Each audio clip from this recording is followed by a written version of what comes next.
Most of my students here in Vancouver have been taking lessons with me for years. 5 years, 10 years, in one case even 15 years. That is crazy. But I will tell you that every single one of my students goes through a little test at some point, and they don't know they're being tested. I ask them to play this little lick. I put on my glasses so I can see their right hand real well, and I just say, play this lick really slowly, without really thinking. And what am I looking for? I'm looking specifically for their right hand to do strict alternate picking, down, up. Because what happens for a lot of guitar students, especially if they've been self-taught at the beginning, is that their picking hand, starts to do some funny things. They think that they're being efficient by occasionally going down when they're crossing strings this way. Or they think they're being especially efficient when they're going up when they're crossing this way.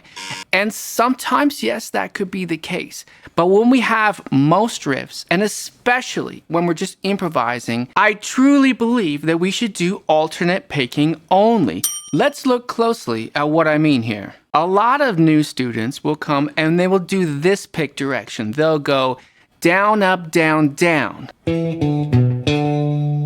But then what do? Should the next one be an up because the last one was a down? You might think that that was more efficient because you were going across strings this way. But now your ups were formerly downs and your downs were formerly ups.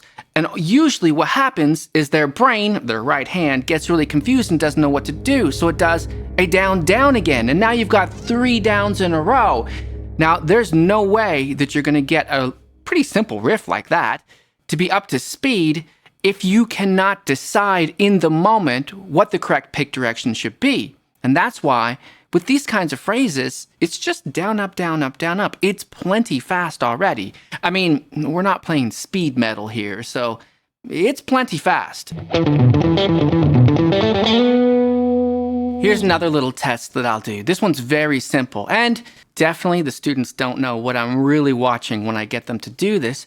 I'll just say, you know what, just play A minor pentatonic from here and then all the way to the top, like this.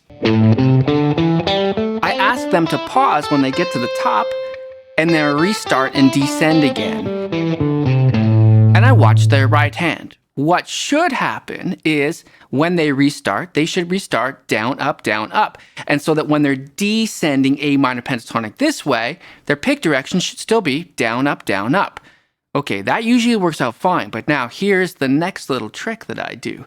I'll say, now do the same scale, but don't pause at the top and don't repeat the highest note. Don't repeat that one. And then again, I watch their right hand. And what am I watching for? I'm watching for strict alternate picking again, because what happens with so many students, especially self-taught guitar players, is that when they start descending this way, the strings, they want to go up when they cross strings this way. Because maybe they're thinking it's more efficient, they have to move the pick this way anyway, so they're gonna go up.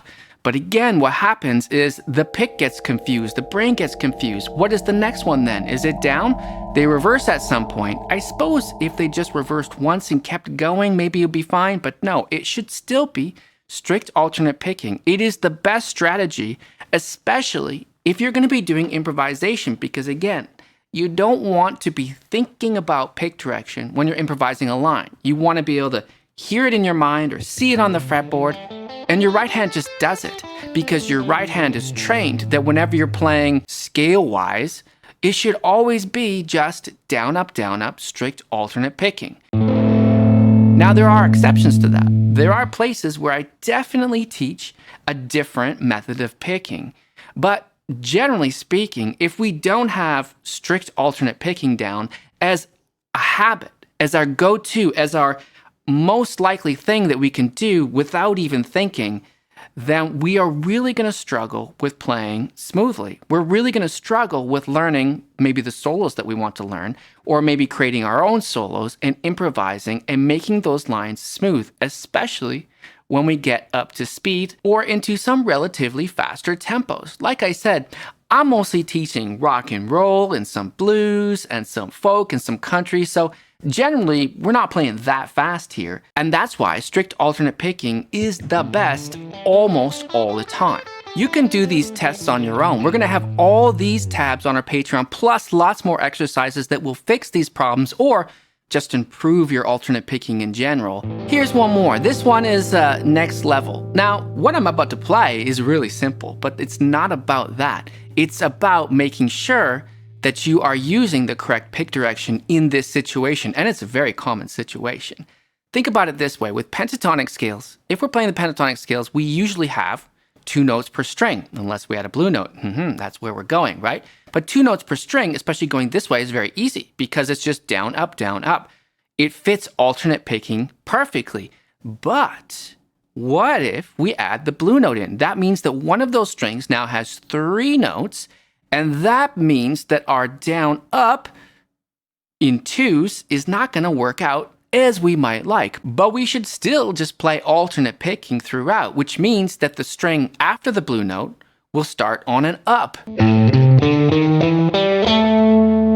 Try a descending. If we descend from the top of that A minor pentatonic and we hit the blue note on the G string, now we've got 3 notes on the G string. We should be able to go down to the root, but you'll see that when we hit that root, this one here, it should be an up if we've done it correctly.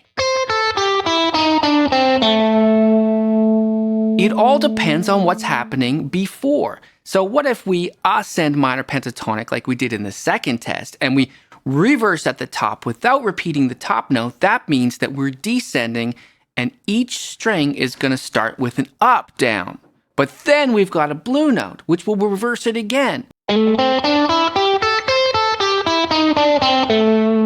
You can see now that we want to get good at doing alternate picking, especially this way, because that's where I find a lot of students have the problem. We want to be able to get good at it this way, going down, up, down, up, down, up. And sometimes, depending on what happens before it, it might end up being up, down, up, down, up, down, and we're still going this way. Generally, if we're starting a phrase, we're going to be starting with a down pick, unless the phrase starts on an upbeat. Sometimes we might actually prefer to start that with an up pick. For example, what if we played this lick? We haven't played any hot licks yet in this video. Oh my god, but keep in mind, we've got to practice the boring stuff as well. Practicing the boring stuff actually makes us much better guitar players faster. But anyway, here's something a little better.